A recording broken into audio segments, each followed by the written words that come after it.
Okay, Father. Yeah, we're recording What's now. up, man? This South Arkansas Trail Talk. You know what I'm saying? Shit, I'm chilling with Renz Tee, man. We on the StreamYard app today, man. You know what I'm saying? We going to YouTube too.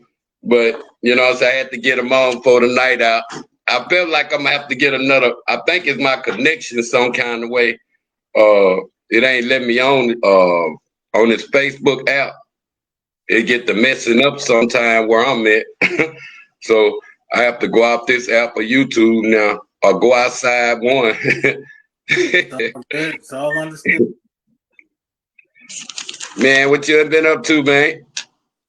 Man, we're just trying to work. We got a lot of things going within the community and stuff like that. Just basically sitting at the round table, trying to get it done. That's all. Networking. That's what's up. What's the future? The next thing coming up? Well, the next thing coming up is as I said, we're sitting at the round table right now. I did have events lined up all throughout the year. And it's just about who we're gonna bring on to these events, who wants to sponsor and who wants to be a part of. We know what we can do.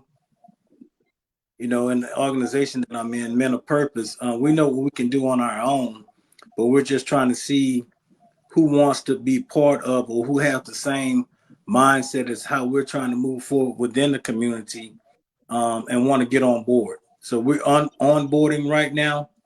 Um, we have a vision of what we want to do within the community and bring to our community, and we're just trying to see who wants to add on to that so it can be grandiose. You know what I'm saying? The bigger, the bigger and the better it could be. So we don't want to leave nobody behind who wants to be um, part of, who wants to sponsor and back us in our vision. And as I'll say again, our vision. Who wants to be a part of that?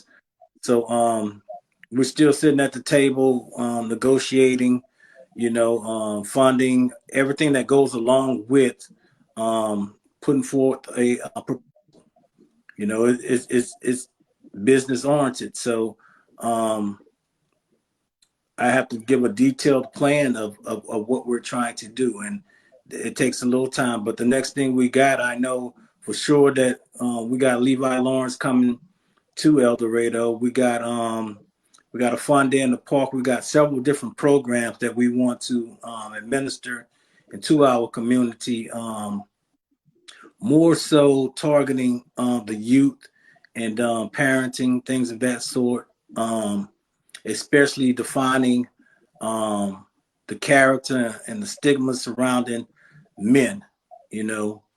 And then honestly, like my plan is to give tools that interrupt, the cycle of how society see a man, and the box that they put a man in, is what we supposed to be. So there's a lot of programs that's coming up towards that. I can't go into detail with it because we haven't actually initiated it. But that's more so what we're looking at throughout this year.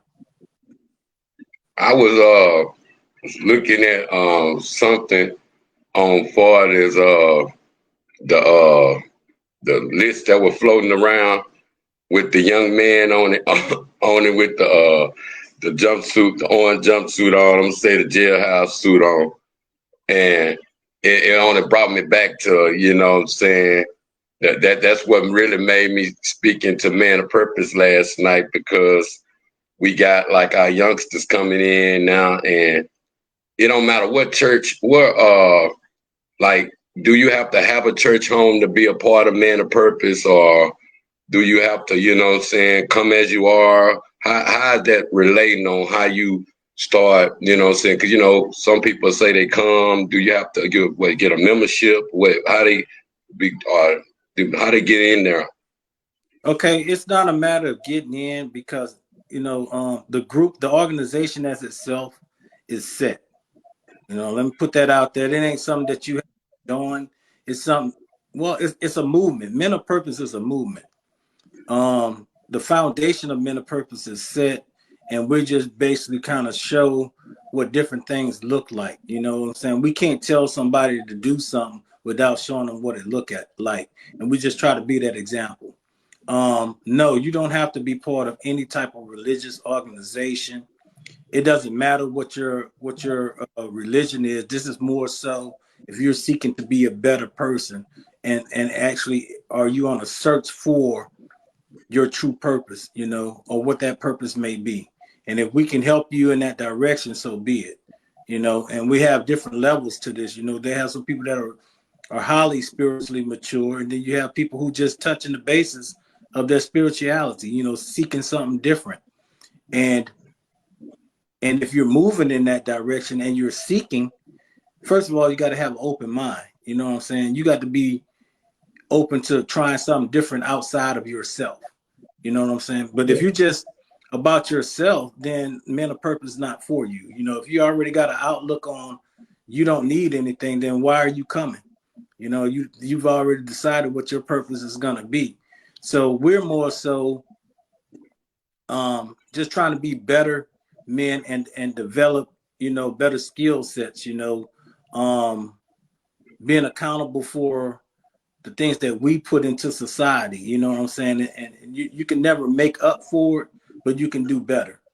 You know what I'm saying? And in the process of doing that, helping the community, you're also helping yourself, you know, Yeah. holding yourself accountable, soul searching, talking to people who have experienced probably what you've been through and have overcame it, you know. That's how we help each other. This is not no religious sector. This is none of that. This is just men trying to seek what their true purpose is and get a closer relationship to God. Once again, I'm not saying that people in Men of Purpose are perfect. They're just seeking better. That's the bottom line. Just seeking better. So that's what it's all about. Hey, I was like saluting, like I was saying on live last night with the bringing Pastor Levy in on you know what I'm saying, a nationwide scale, other than a local scale, because you know I see what he do on a nationwide level out there, and I was saluting that he wanted to give our city a chance, and I'm glad they passed him over. You know what I'm saying? I'm glad he waiting to take that. What can you look forward to giving people a better understanding of what they can uh, know about him, or as being in our city, and you know what I'm saying, how's it working with the youth at the same time? Okay. As you know, Pastor Levi, he do skits. He try to do realistic skits for us. Things that are generally going on in our poverty stricken areas, you know, things that people try to downplay or turn an eye to, he brings forward to the light. You know, those hard subjects that some do not like to talk about. You know what I'm saying? We know, but we don't like to bring to the open. And that's all we're doing is exposing certain elements that go on in the dysfunctional settings. And I say settings meaning territories, I mean households, I mean relationships, I mean um, street violence, I mean gangs, all the above, all the dysfunctional settings. And sure, we can all relate to it, but the question is who's really speaking on it, who's really bringing it to the light. And then sometimes, you know, you need somebody who can see the whole play. You know, like I said, it ain't about El Dorado. Sometimes you can know a thing, but it takes somebody to tell you about yourself, something that you already know. You have to hear it. You have to hear it. You don't have to say it, but you necessarily have to hear it sometimes. And it takes someone else to tell you, you know, who has a certain perception of you. Because sometimes we don't even see it, you know. Sometimes we can miss it. And a lot of times things is about perception. You can say no, no, Yeah, no. But the person perceive it, therefore it is. At the end of the day, whatever your perception is, that's your reality. So if somebody Yeah. from the outside come to El Dorado and they perceive a certain thing, no matter how much you say it ain't, if that's their perception, then therefore that's what it is for that individual. So Yeah. Pastor Levi, on a national scale, he has a blueprint, that has been successful in certain areas. So our goal is, we've been sitting at the round table and whatnot, trying to put together a plan, but not necessarily know one person's plan. We all have a plan here, right, within the community, and we all doing things. There's different organizations doing different things within the community, and they all successful at it, you know. But what about adding a second element to that, or adopting, something that may even help or boost what we're already doing? And also, we also have the same platform and trying to enforce the same, how can I say, ethics. We're all trying to enforce the same ethics within our youth. And then we, in the process of adopting the same format, that brings us closer together as organizations, because now we're all working on the same plane. That's the idea. That's the front. So there is no no, I got this idea, and no, well, this idea is better, and all that good stuff. We're all coming under someone else. We're willing to follow somebody else's way, and adopting that, just like we do the Bible. Um, Getting outside of yourself. Like I said, I stand on concepts and principles. Once again, there you go. The same Yeah. concept that I use with the Bible, I'm using with this man's manuscript, and not going by my thoughts or my ways. I'm trying somebody else's way and see how that works. And I can't say it don't work until I try it, right? Yeah. And that's the concept that we're trying to get people on. Yeah, everybody got an idea, but can we all adopt a general idea and work together? So in order to do that, yeah, we do have to move outside of El Dorado. We do have to see what the rest of the nation doing, what other cities and towns are doing. That's what our city council do. That's how they regulate laws and things like that. This is a small town. You think they thought of everything to do to run this town? No, they got it from somewhere else. They got it from bigger cities, and we're just trying things or adopting things that work in other cities. We look forward to the capital. So all our laws come from the capital. El Dorado didn't Yeah. make their laws. So it's the same concept and it's the same principle. That's what's up. I think we touched on last time. I'm gonna come back to that on that concept and principle of that. But I think we touched on what Genesis 1 and Genesis 2. We were breaking that down before we got off there on the man was first, then animals, and then I think the woman. And then on Genesis 2 it says the woman. No, I think it said the man. Then it say the woman and man, yeah, the animals and some there, and then the women. Basically, what I was saying, it women and man was one entity. As we was stressing about what that meant, you was telling me about uh, that entity of that contradiction. What you were saying about that contradiction, or what he meant from Genesis 1 to Genesis 2 out there. That's what I was trying to look for right quick. I had Okay. it wrote down somewhere. So can I say one thing before I answer that question? Yes. I just want to say this. Man, we just we be chopping it up, and we're trying to elevate not only ourselves or enlighten ourselves, but we're trying to enlighten others as well, right? In Yeah. in, in a positive motion towards goodness or productivity. So it ain't necessarily when I speak, I'm speaking from a righteous standpoint. All right. I'm speaking Yeah. opinion, but it's put on my spirit. Um, in a way, especially when we're talking about the Bible, to put it in the perspective, either from the author's point of view, or a point of view that will bring forth positivity and enlightenment in the spirit, right? Like I said, concepts and principles. If we're trying to find truth in the Bible, then it all should line up. There shouldn't be anything that's false. So if there's a discrepancy or something that contradicts itself, then it might just be, I mean, there's just something to think about.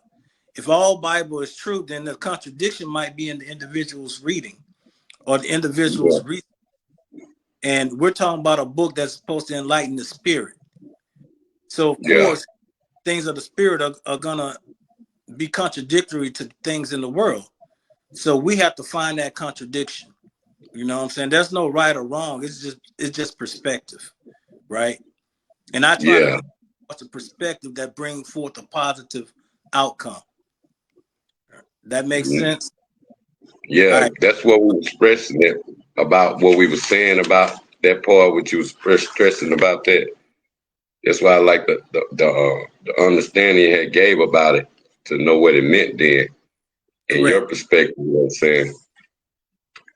Also in that perspective, you know, as I said, it has yet forward. You know, it ain't no right or wrong because it's a perspective, and I will always say the spirit outweighs law and knowledge.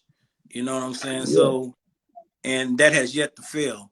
So going back into what we were talking about, I thought that was me and your discussion. I didn't know we talked about it live, but yeah. So the question about the contrast between Genesis chapter 1 and Genesis chapter 2, where we talk about what came first, right?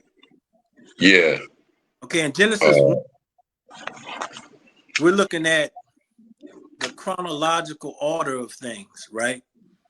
It's telling us a timeline, and it gives you days, right? It gives you day 1 when this was made, day 2 when this was done, day 3, so forth and so on, all the way to day 6. And in Genesis 1, it tells us that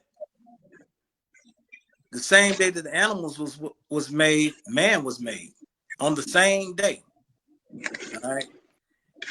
It also states that the animals came first, and then God made man, then God made woman.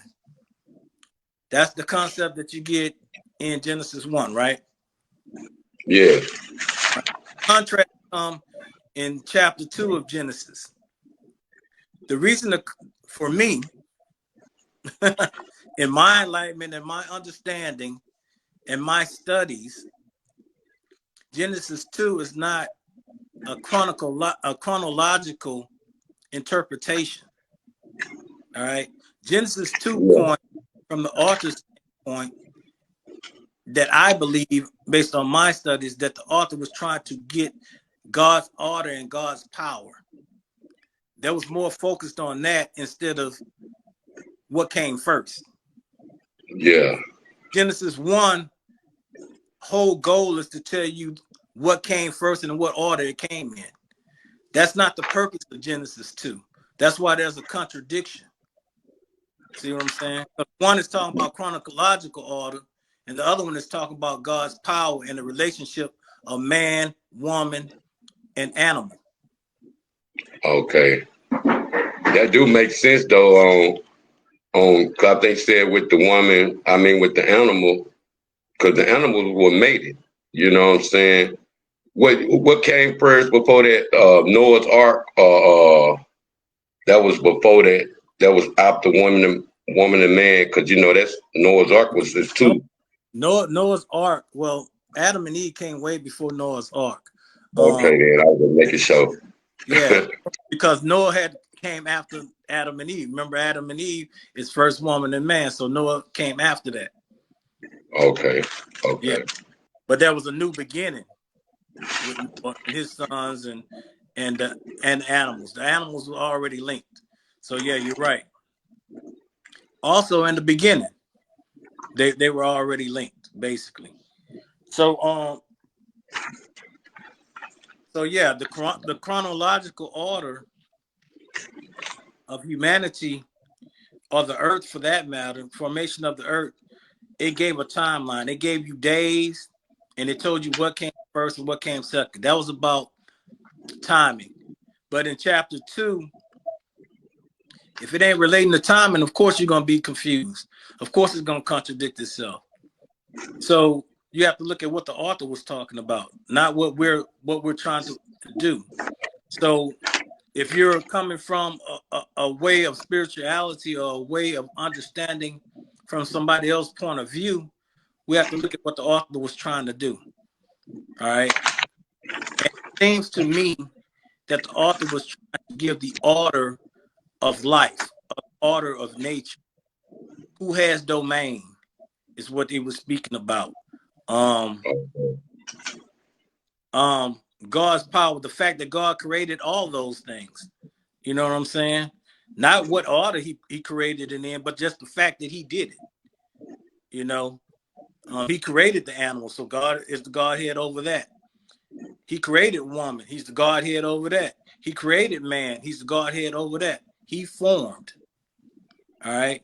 And in Hebrew, when you really study, and I hate to go deep into it because that's, like I said, that's knowledge. But when you really study the Hebrew, when it says that God formed, the word formed in Hebrew has a second part to that, and it's had formed. Okay. Yeah. So it's a matter that, you know, that he formed this and then he formed that and then he formed this. No, it's he had formed. It's just saying simply that he had formed. It's not talking about an order. Okay. It's not talking about an order. It's just the fact that he did it. Who did it? God did it. See what I'm saying? So form and created is basically like would use for like the same would have Correct. meant like the same thing around that time. Correct. Correct. You can use the word formed. You can use the word create. All right. Okay. And all it's stating is that he did it. Just that simple. God did it. Okay. Who did it? God did. Who created man? God did. Who created woman? God did. Who created animals? God did. The order that they spoke about it in doesn't have anything to do with what came first and what came second. And then it talks more about in that second chapter the order of domain. You know, Okay, this is the subject form, right? This the subject form because you know you said it was a plural and it was a subject because you know the plural form you was telling me about is you know what I'm saying that's another word besides the subject part. You were saying how you I don't know how you were relating that onto the plural of a woman and man. they're one. Woman and man are Yeah, one, and coming from the same. Put it this way: woman is a part of man. And if it's a yeah, part of something, when you put it together, it makes one whole, right? Although yeah, it's two separate things, it one can't go without the other. That's what makes it one singular. All right. A yeah, woman and a man are both human. It's of one yeah. one species. All right. In a singular form. You got many humans, but it's one species. That makes sense? Yeah. So it takes black, white. Thank you, Lord. Ooh. So you about to come now. You just got another truth.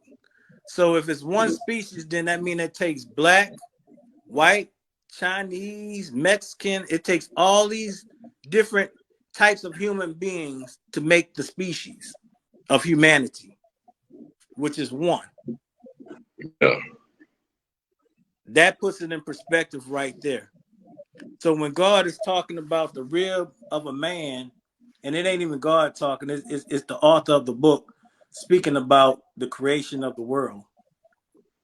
And he is saying that woman came from the rib of man, meaning a part of a man, is what I was stating to you when we had left off. All right. Meaning that they're one of a part. That's just like them saying that the cow came from the rib of the bull. It's just Yeah. saying that a bull and a cow is the same species. They're just the male form of it and then the female form of it. And that's every other animal. You know what I'm talking about? We talk about the deers, you know, the doe and the what it is called, the dough and the what? One is the dough and one is something else. I forgot. but A buck. but we're talking about deers. You know what I'm saying? The male deer is the one that grows the antlers, and the female deer doesn't. Ah, Yeah. so, Yeah. but they all considered a deer. One Yeah. species.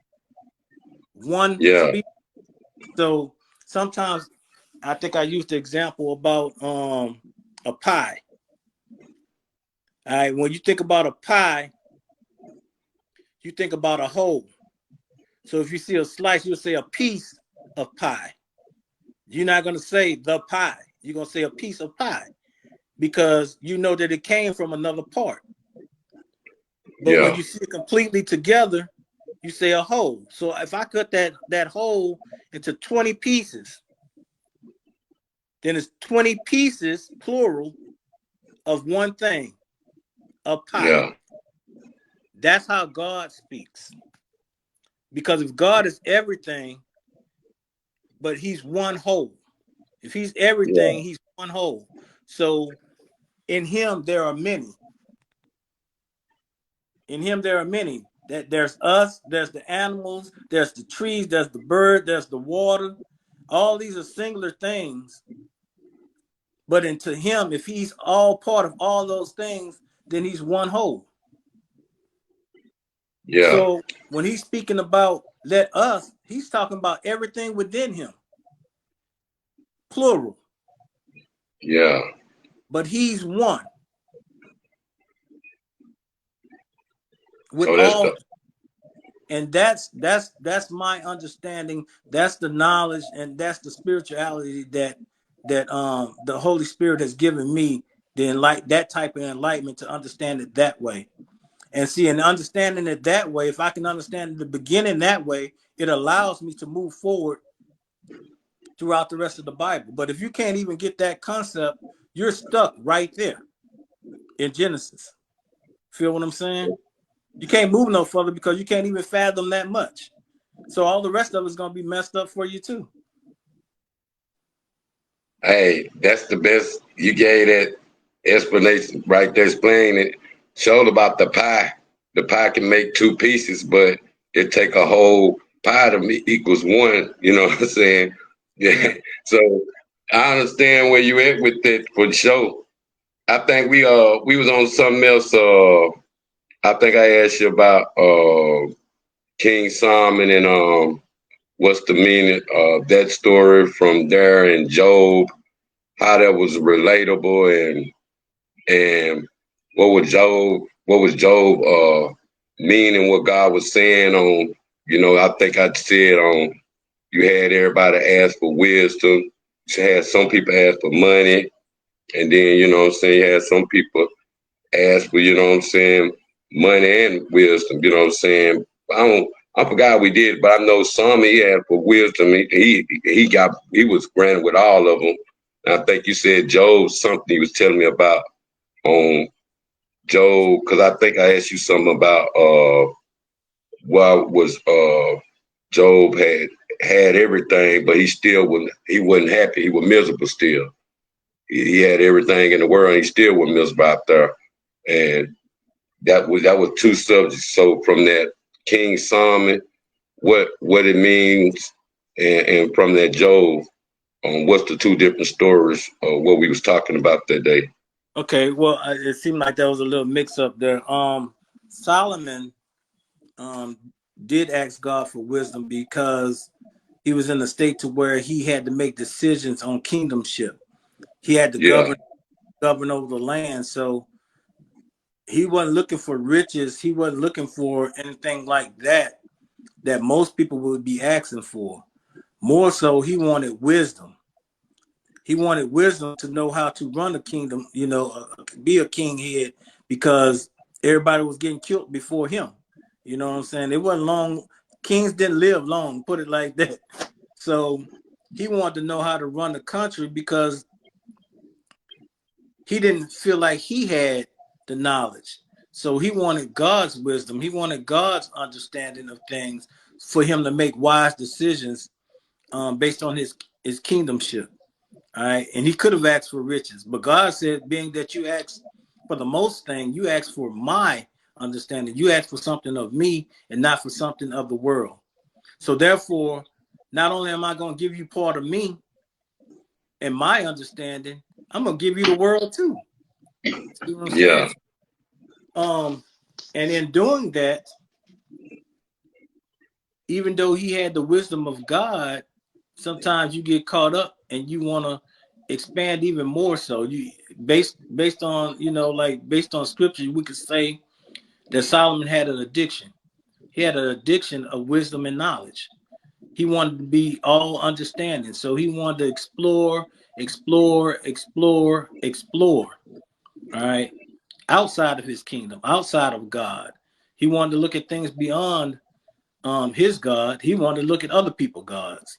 You know what I'm saying? He wanted to explore other people's lives and how they did things. And in that, he realized that it was all vanity. He could have stayed what was work with what was working. See what I'm saying? Yeah. Um, and that's what he's saying. All the riches, all the glory that he had didn't change the fact that yet he was still miserable. And he caused his own misery by seeking vanities. See, he wasn't miserable the whole time. He actually was grateful to God until he started getting caught in his own things, the things that he wanted to do instead of stand within God's will. Just that Mm. simple. And that's considered vanity. When you start seeking things of the world and indulging in those pleasures, till you realize at the end it has no meaning. It doesn't mean anything because it don't bring you peace. It don't bring you joy.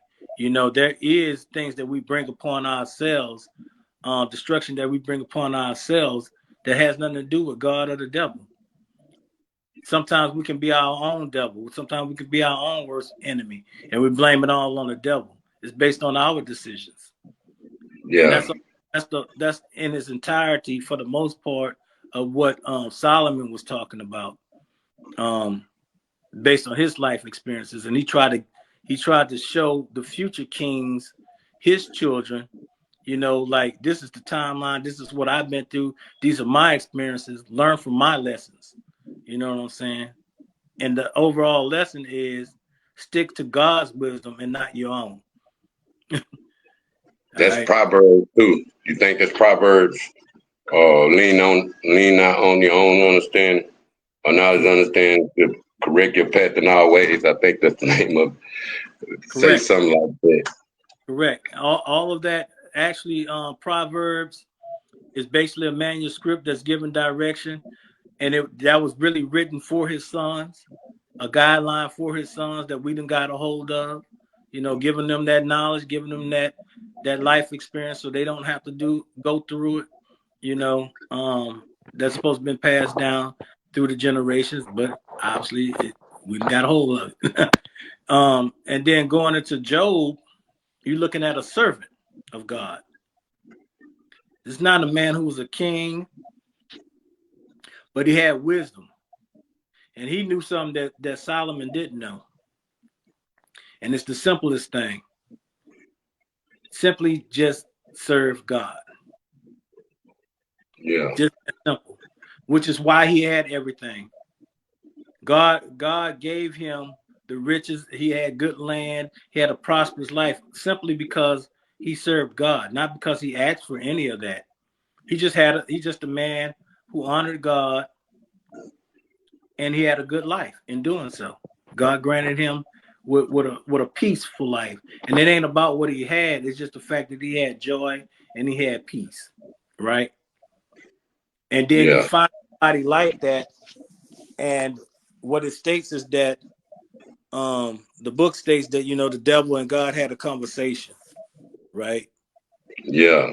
And the devil and the devil was saying that no one is loyal to you, and the God was saying that he begged to differ, basically. Um, that he do have a few loyal people, and keep in mind this is a story, so I'm paraphrasing. So I don't want nobody to go back and talk about that ain't what he said. He ain't that anyway. Yeah. Yeah. I'm paraphrasing. So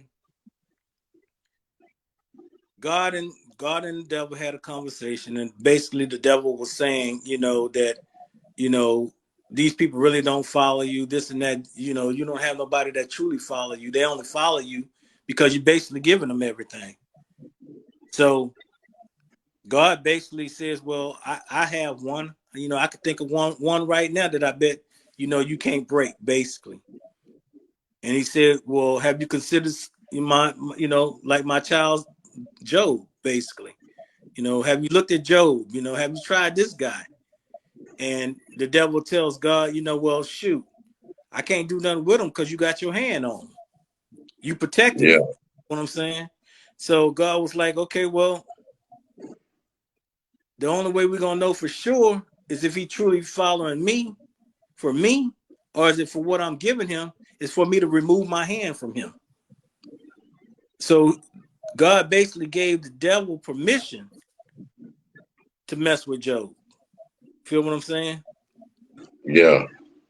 God gave him permission. So a lot of times when we talk about, the devil is on me, or God, why you do this? God, why you do that? God ain't the one who do it. God ain't the one who tests you. The devil tests us. All right. So, and that's one of the concepts that we're supposed to get out of that story, that it be the devil testing us. God might remove his hand. God might not protect you in all things, but sometimes it's just to test you to see where you at. Do you truly stand for God, no matter what? Or is it based on the things that God has given you? That's the lesson. Yeah. Now, moving forward. So when God takes his hand off of Job, all these things start happening to him. The devil kills off his family, his livestock. He loses his money. He started getting sick. All these different things start happening, right? And it's so many levels to that book. All these things start happening to Job, and of course he's going to ask God why. Yeah. I'm serving you, and this is a story for the masses right here. And this is how we bring this to today. How we have all these expectations of God, because we're doing righteous deeds, forgetting that there is a devil, and the devil creeps within this world. And scripture already tells us we're going to go through trials and tribulations. If you're going to go through it already, you can either go through it with God, or you can go through it without God. Still, Yeah. you're going to go through it. That's the options that we have. We can go through it with him, or we can go through it without him. But you're going to go through it. So Job is going through it. And yes, he's questioning God. Why is this happening to him? He's been a humble servant. He's been all these things. He prays to God. He worships God. He preaches about God. And yet all these bad things are happening. So his friends, the closest people to him, start questioning it too. Like, okay, well, we know that this is a man of God and he had all these things. God must be punishing him. Yeah. Nobody thought about the devil because he's a man of God. So the devil can't be punished. It must be God punishing him. And he done did something that he wasn't supposed to do. So he's been punished by God. And these are the closest people to him, right? Yeah. These people walk side by side with him, shake his hand, dap him off. His good old friends, his homeboys. Feel what I'm saying? It's his homeboys. So when his homeboys come to visit him, because they're ministers, they want him to confess his wrongs. Yeah. And he's telling them, well, I haven't did nothing wrong. And it's like, well, we understand you saying that, but things just don't change like this overnight. So you might well go on and tell us. And Joe saying, no, I understand what y'all saying, but that ain't my situation. See what I'm saying? And they saying, well, the book says that the wicked shall be damned. And they looking him at a state of being damned. So therefore you must have did something wicked because the book says that. And Job Yeah. tell them, no, I understand what you're saying. I know what the book says.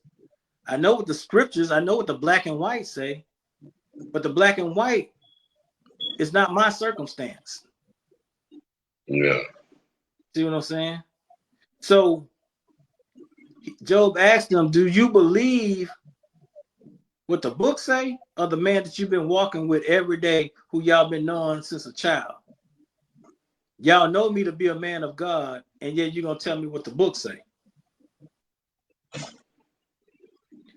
That's the main thing I felt. Keep going. Yeah, so you know, even his friends are looking at him funny, and then you got other friends that saying, see, I told you he wasn't perfect. I told you he wasn't good. You feel what I'm saying? You see where I'm going with this, right? Yeah. I knew Yeah. he couldn't have been as good as he said he was, because God wouldn't be doing him like this.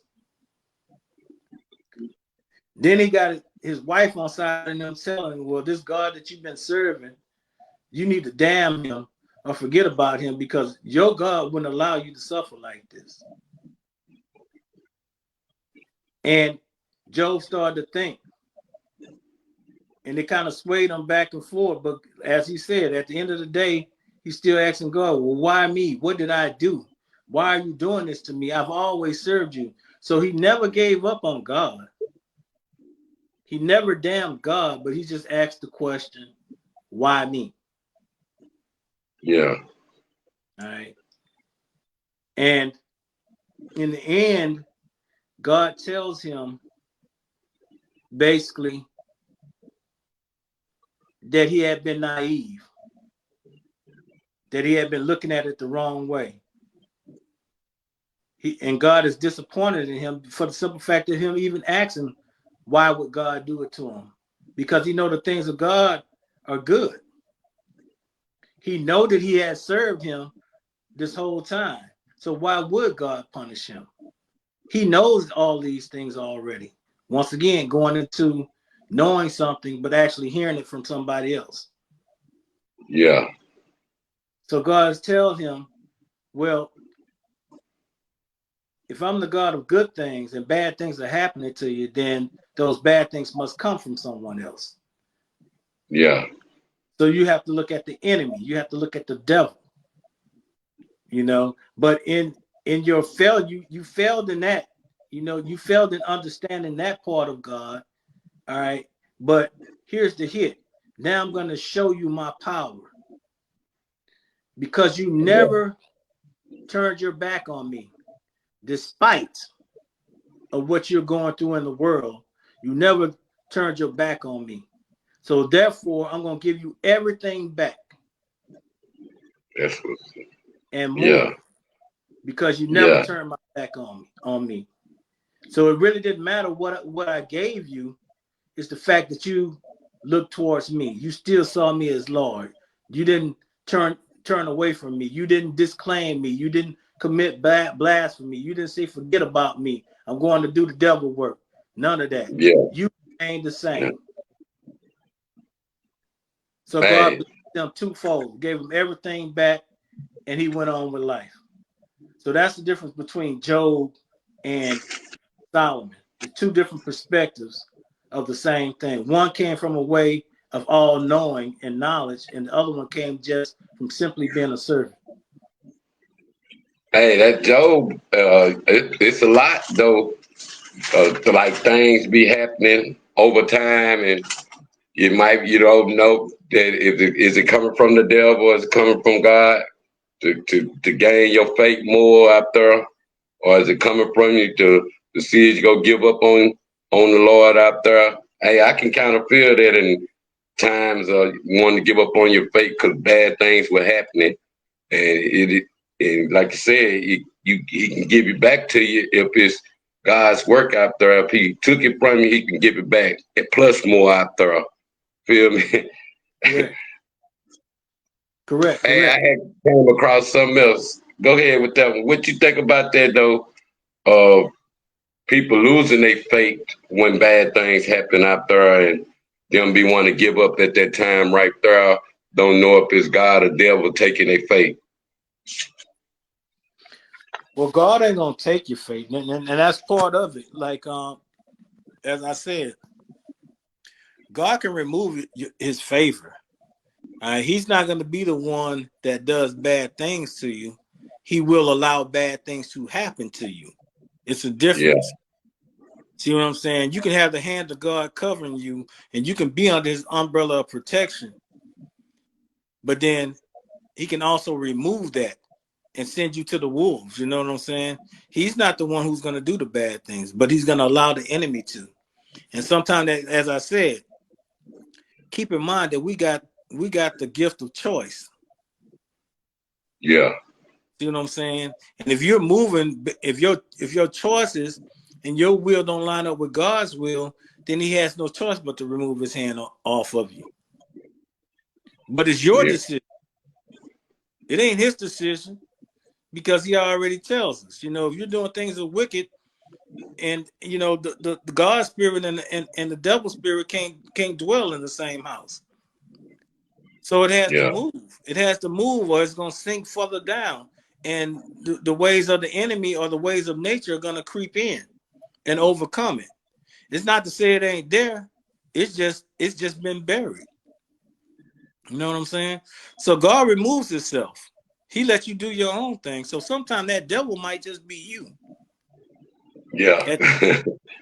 And we call it our own destruction. And then when we do it based on our decision, it's then we want to look at God. God, why you did this to me? Because Yeah. you went your own way, and He allows you to go your own way.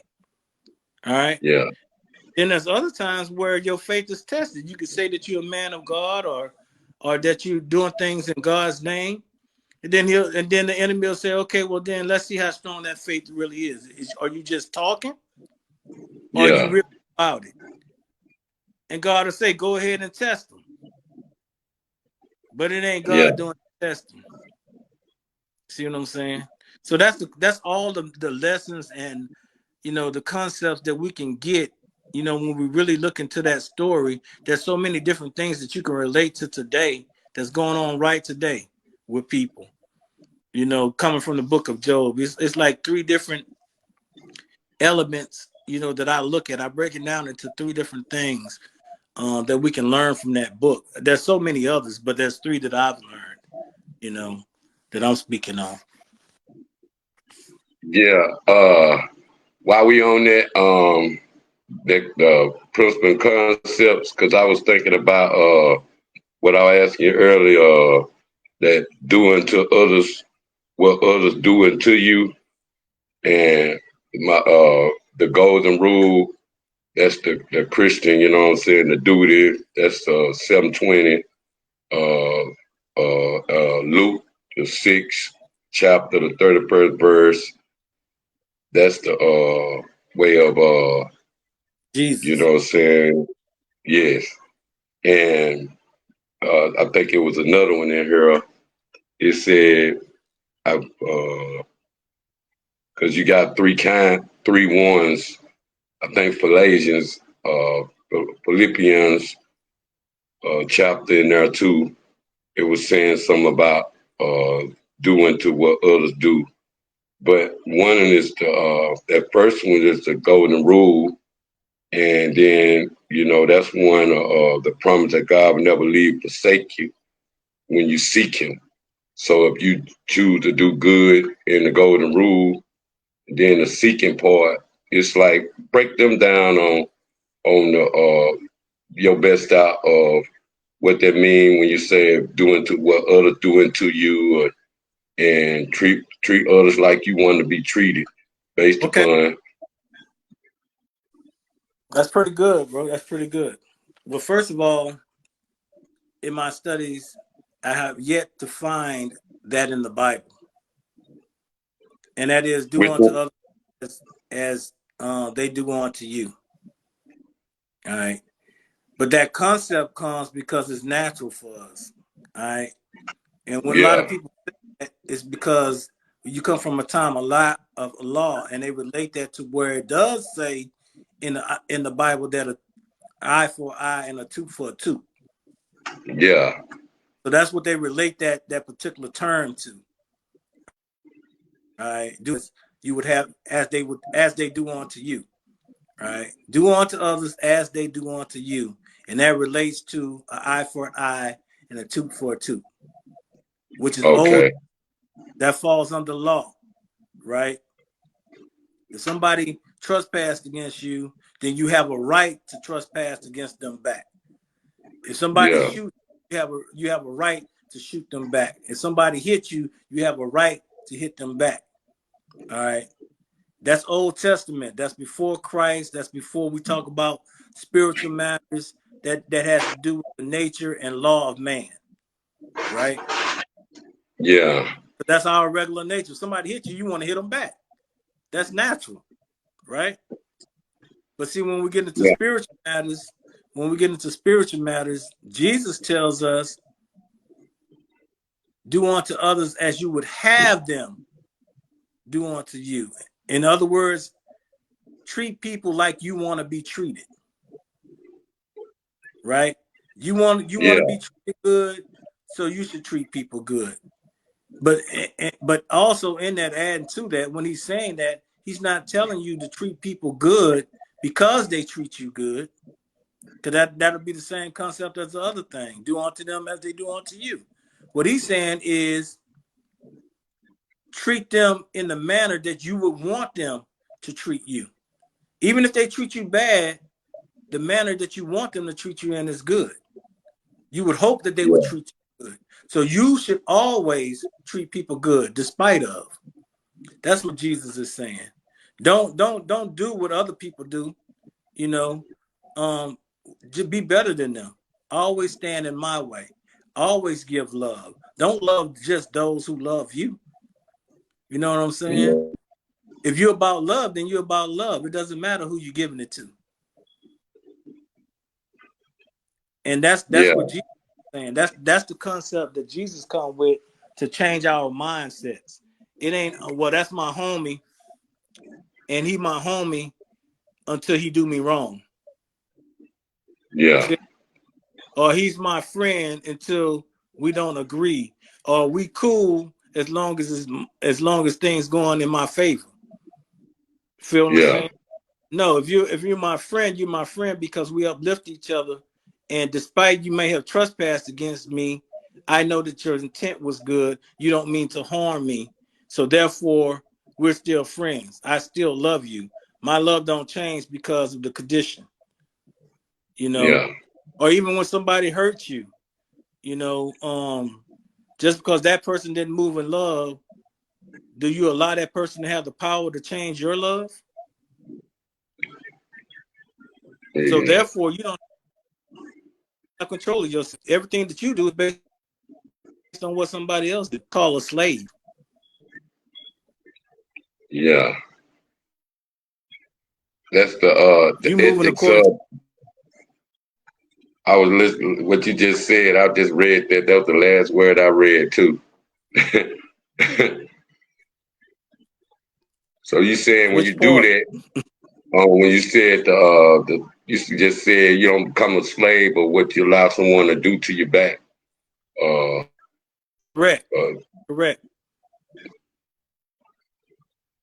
Correct. That's still a slave because you're not going based on your own way. Your identity is defined by others.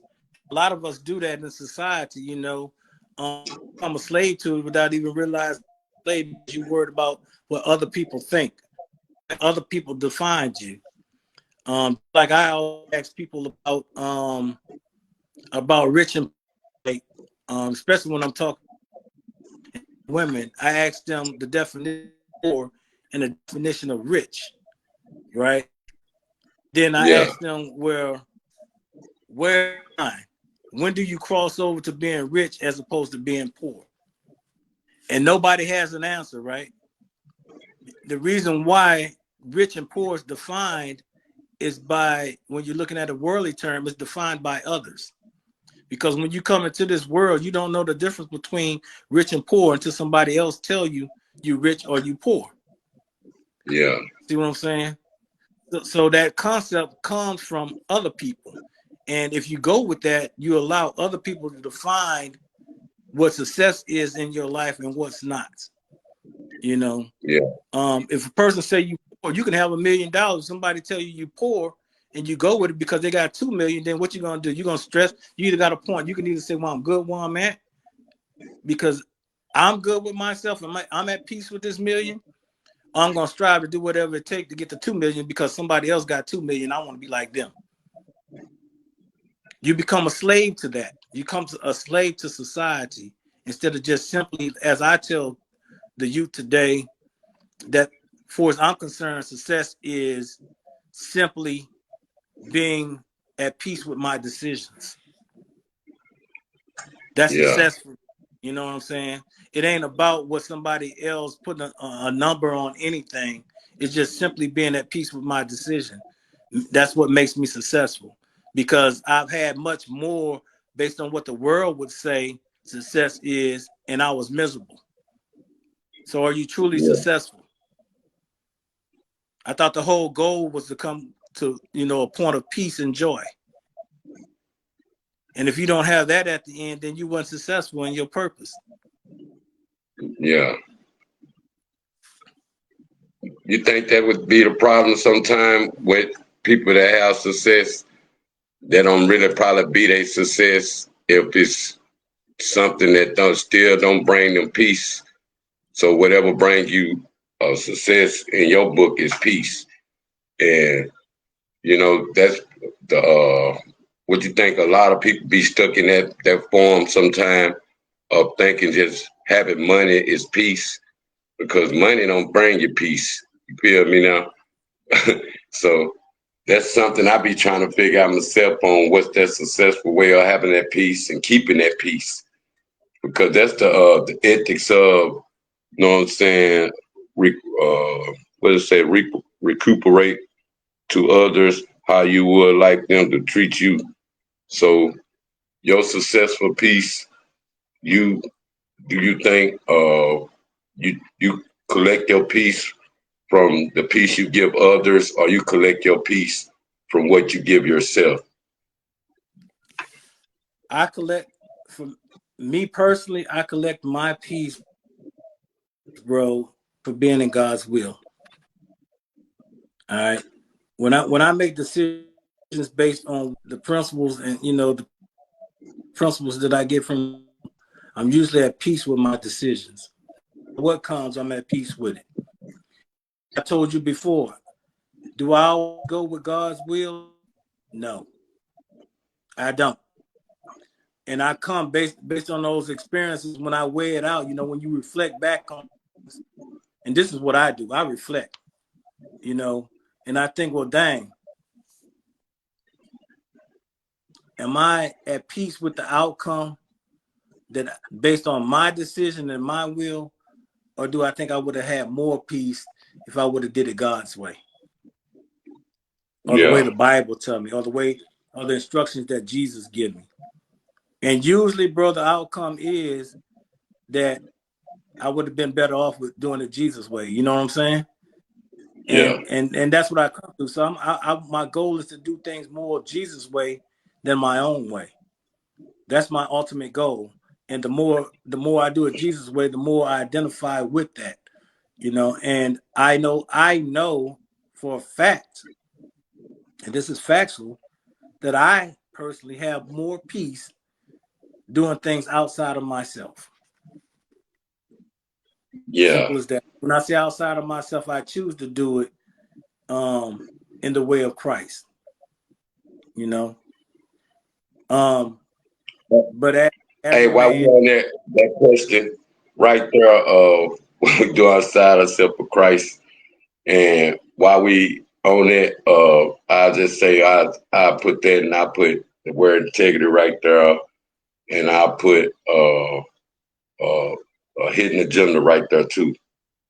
What do you consider? Do you consider a hidden agenda is something like a person that choose on how he carry respect? Cause like they always say, it ain't what you do, it's how you do. But do you consider that's a hidden agenda because you carry yourself in a respectful manner in public, or what is not in public, or in public, or not in public? Or do you consider that that part of just knowing that hidden agenda is when you can't be yourself in front of everybody? Because no matter if you can be yourself in front of everybody or not, it's still some things ain't worth showing people. It still ain't some things ain't worth doing in front of people. do you feel like a hidden agenda is something that you don't do in front of master 24/7? Because you shouldn't have to want to do the same 24/7. Shows become the grown folks activities, I'm gonna say. And that part of being in that situation, what's your opinion? Because everybody got their own opinion of that. I broke mine down last night. I feel like it ain't no hidden agenda to me because I don't do everything no more. It ain't what I do, it's how I do it now. I got kids to worry about. I got how it's go affect them later, or I got to worry about how it's going to affect people that know me later. So I have to worry about what I do as a man, I do for the friends around me, and do for what I do to, create my rights and my wrongs. You feel me? But I want to know what's your opinion with that, because this is all kind of opinions that go with that. I looked it up on the internet, and there's so many go with it. You know what I'm saying? Okay, I'm like, bro. Agenda, integrity. That's two different sets. That's apples and oranges. All right. Yeah. So I'm a integrity is doing the same in the light that you would do in the dark or in secret. I've been the same either way. And your integrity don't have nothing to do with another person. Your integrity have to do with searching self and your relationship with God. Yeah. Right? Nobody else to determine what level, and your integrity is not based on somebody else's integrity. It's based on what you choose to identify with, and who you choose to identify with determines your integrity. All right. Yeah. And as I said, God removes certain things. There's certain things that we just can't do. We're just trying to be righteous. That don't make you integrable. Let's get it. And I'm gonna put that out there, and that's the truth of the matter. You can try to be righteous all you want, all right, but that don't make your spirit right. You're just doing right things, all Yeah. right, with the wrong spirit, and that's a hidden agenda. There's people who do right things all day long, but be thinking bad things in their head. Feel what I'm saying? Yeah. That's a hidden Yeah. agenda. So, and then when we're talking about agendas, it's your purpose. What's your point? A hidden agenda is doing one thing, but your intent is another. Yeah. That's an agenda. Like I'm gonna give a good example. Like saying you're doing something for the community, right? But also your intent is to gain a profit, or to better Yeah. your position. Feel what I'm saying? That's a hidden Yeah. agenda. You or to use God name, or doing something in the name of God for your own personal will. That's a hidden agenda. You're just doing it in God's name, but it's truly about you. Yeah. Those are examples of hidden agendas. So dignity and agenda are apples and oranges. Yeah. Anything So else? that was another one. I was breaking that down, man, giving some clarity on type of words. You know what I'm saying? People don't be knowing sometimes that they go look them up and actually knowing what they mean, because sometimes words can be took out of context sometimes. You know what I'm saying? Like, something be wrong with that point of view of words took out of context.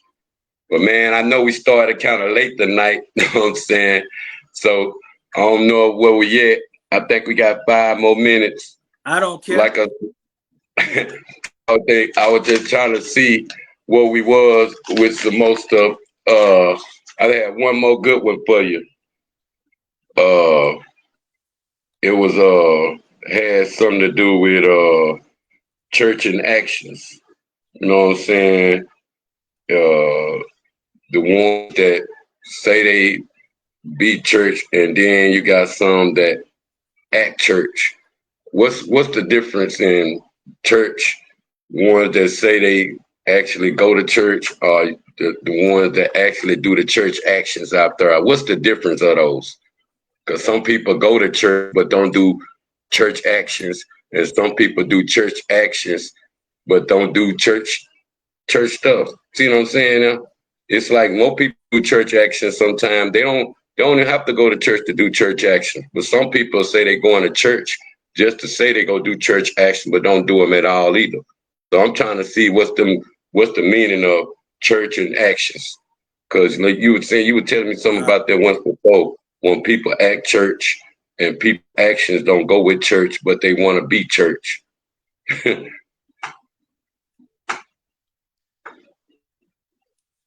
You understood Yeah, that? that's kind of, I do understand it, but I don't really speak church.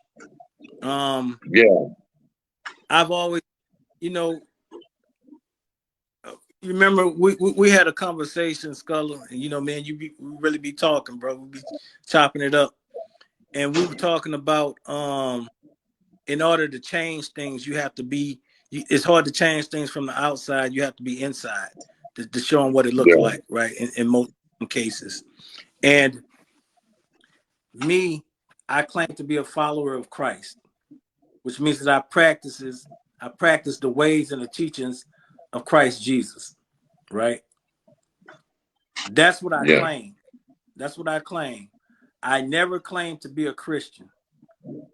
I never claim uh I'll be lying if I said I don't claim church, because as a follower of Christ, it tells me that I need to be around like-minded people and I need to assemble with like-minded people, right? Because iron sharpens iron. So me, I go to the church so I can have someone over me, because once again, I'm not always in Christ. I'm not always, my will don't always align with Christ's will, but I crave for it to more and more so every day. Feel what I'm saying? yeah, So sometimes when I'm questioning myself, I want to have somebody that I know who has that same goal, and trying to do the same thing, striving for better, who may have overcome a certain area where I am, or who can give me more enlightenment, probably on something I already know, but just need to hear from somebody else once more and again, um, to remind me of what I already know. So I always put somebody above me because I'm steady striving to do better. Right? I don't want to be the head, because if I'm the head, then there's nowhere else to go. So this is why I go to the church house. This is why I find somebody that I feel that I'm willing to respect enough to bow down to. You know, someone that I'm willing to lead me when I'm weak. You know, so this is yeah, my reason for going to the church. Now, while I'm in the church, I might not fit in with everything everybody else is doing. But if I'm going to be a part of something, I have to do it their way, right? yeah, I'm not coming in like, say, I didn't come to change the law. yeah, I come to give a different outlook. I'm just trying to show you the way of the law. So when I go to a church, I'm not going to the church for nobody else to see what they're doing wrong or how bad the church is or none of that. When I go to church, I'm going there to fellowship, to revive, and get a word from God. Simple as that. All right. So playing church, if they have certain traditions, I have to decide if I'm willing to follow those traditions. And if it's not a contrast to God, then or God's word, then I'm gonna follow those traditions because I'm in that setting, right? I'm not coming there to try to change something. So but based on how I walk and how I move, I might change somebody. yeah, So that's the way I look at church. And that's traditional church, but there's nothing traditional about the spirit of God. So therefore, as we do traditions, I believe that spirit trumps sometimes tradition. There are some people who strictly by tradition, and we learn that in the Bible, that that even when Jesus came in, people were already doing church. People was already had their little traditional things that they did. You know, certain times that they did things. Nobody worked on the Sabbath, and it's like you broke tradition. And Jesus, Yeah. like, I broke man's tradition. You know what I'm saying? I broke man's tradition, but God told me to do this. The Spirit told me to do this. So that trumped that tradition. You know, I didn't do anything wrong. I just added to. You know, so that's how I see church. Church ain't a bad thing, and there's some people who just do those traditions and it do nothing for their spirit. Then there's other people who go to church who's trying to grow in their spirit. So Yeah. I don't know what your intent is. Only going back to that integrity. I don't know what your intent is. I don't know your relationship with God. I don't know why you come to church. I only know why I come to church. And I just told you. So I can't speak Yeah. on why people go to church. Only they know. That's between them and God. I know why I go. Hey, what do you think this year uh Easter being 420 day? You think the Passover this year on that part of Easter being the 420 day? uh, I'm trying to figure that out this year, or or it just like you said, the message the same. You know what I'm saying? But just the time of the timing of that. Why is our timing always messed up? Around you have Easter sometime in March, then you got this year in May. I mean April. What's that all about? Sometime on how we fellowship. Sometime. What you consider We that? talked about that. I You think we think, talked about that last time. Like you just not gonna go. But but yeah, this who said it was messed up? yeah. On that Eastern 420 day. Yeah, who said it was messed up? Here's the hit. It Man happened on made the up the same day. calendar. Oh yeah, so yeah, we've been talking about that man making up the calendar. So that was another one. These days they are made up, and man making up the calendar. I wonder how they think about that one right there when they start clashing like that. You know what I mean? Now? Yeah. All these, So you got it. So do we focus on it being messed up based on something that man made, or do we follow it in remembrance of and reflecting on the goodness of Christ, or in remembrance of being reborn into Christ? Which one is it? Or a time of trying to hear God's voice, you know, which we should be having Passover every day. Feel what I'm saying? yeah, But we so focused on one, you know, even celebrating Christ's birth as Christians, it should be a celebration every day. But we so yeah, focused on yeah, also focused on one day. You feel what I'm saying? We get caught up in all the wrong things that clouds us, that make us unsober. We talked about that too. The yeah, spiritual definition yeah, of, and see, that's being unsober. We so focused in our head is so clouded with all these different things to where we lose focus on the main point, and that's God or Jesus. We so caught up on the number 24 to where we forget the concept of why we even looking at that 24th day. yeah, Feel what I'm saying? That I try not to get into those matters because those matters don't do nothing for me, and it ain't gonna do nothing for you.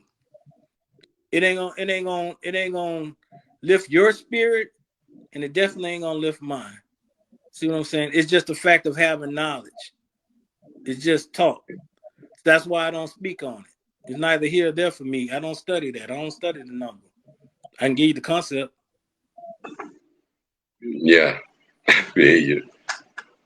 Hey man, we go as the month's turn, we go I'm we gonna be breaking it down as like as the time um I'm gonna go like different chapters. I'm gonna get a little format I'm gonna get together, and as the month go through this month, if you know any good verses that's April verses around this time or before like the Sabbath day, I want to talk about that next time, what that meant, and then like what Easter and why we swear about eggs and rabbits more than knowing eggs come from chickens. You feel me?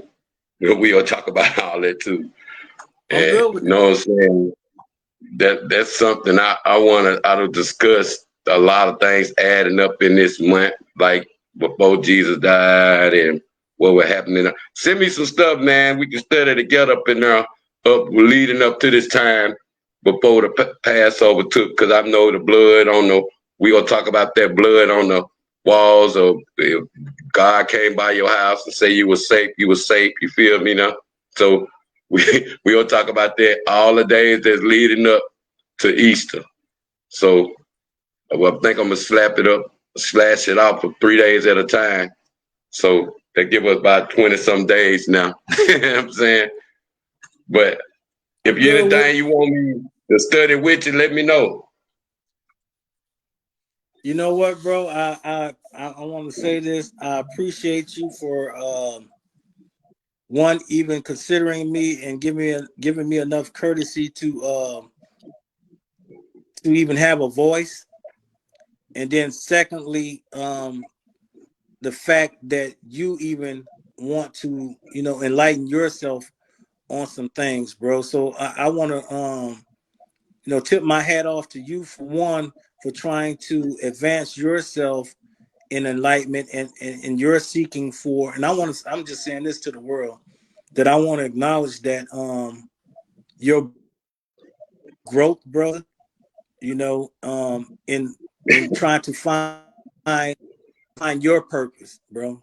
And as I said, it's not a matter of right and wrong. It's just the fact that I appreciate your willingness, to be open to having a conversation with another, you know, brother, me. So Hey, I appreciate you for even breaking it down or having a conversation like this, because it's something I wanted to grow in it, and I like it. I told you last time, I'm liking it. Go by fast. Look, it's already 10 something. I'm like, dang, what 10 go? I ain't see what 9 went. You know what I'm saying? I couldn't even get organized right. Like I had something, but I forgot what I did with it. I guess I was moving too fast. You know what I'm saying? But man, anytime, man, I'm gonna have to teach you this YouTube, man, too. You get a chance, hit me up so we can automatically learn how to get on there and off. You know what I'm saying, real quick. So you get a chance, man. We gonna figure that out. So before next week, so that way we'll have something going. Then you can be anywhere with that one. Feel me? You ain't gotta worry about no connection or nothing. Feel me? okay, okay. Well, I did the stream, yo, and I think I was here before you was, and then I switched back to YouTube, and I couldn't get you on Yeah. YouTube. I switched back to StreamYard. Yeah, I had to switch them back out because I knew I had sometime when you like copy the link already, it's you can't change it unless you go reset it again and copy again. So I was like, dang, I already resetted it. So if I reset it again and then go copy it, then I have to keep sending you the link. You'll be like, you just sent it to me. Like, man, you didn't copy it the first time. So that's what it be doing sometimes. But I'm getting better, man. It ain't like we gotta be scientists overnight. You feel me? You That's feel me what's now? up. That's what's up. Man, stop Keep watching Talk practicing, Real make. Talk. Tuned in with Renz Tee, man. We just getting you good game, good words, man. You know what I'm saying? And we'll get it all together, man. Somebody hit the comments. I guess I ain't gonna be able to see them till I tap up for her. But But man, much love to people that tuned in out there. But like I'm gonna fix it anyway off of YouTube and Facebook too. You know what I'm saying? So it always run together. It's just how you put it on her. But I got you, man. I'm gonna give a shout out to Mama Guap, man. Mama Guap be following tight. We appreciate you, Mama Guap. And I love That's that music. what's up. I love that music. That's what's up, man. All Much right. love. One.